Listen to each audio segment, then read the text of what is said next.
5 bahan aktif yang terdapat di dalam leaf core. Yang pertama, ekstrak biji brokoli yang berasal dari USA.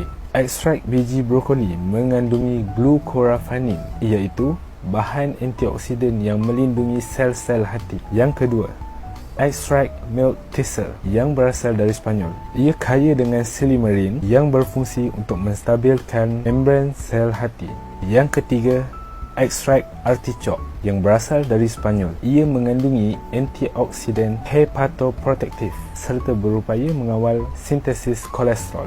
Yang keempat, ekstrak kunyit ataupun ekstrak berpattern tetrahydrocannabinol. Yang kelima, ekstrak oakwood Perancis. Ia adalah ekstrak berpattern kepada sumber polyphenol roberin.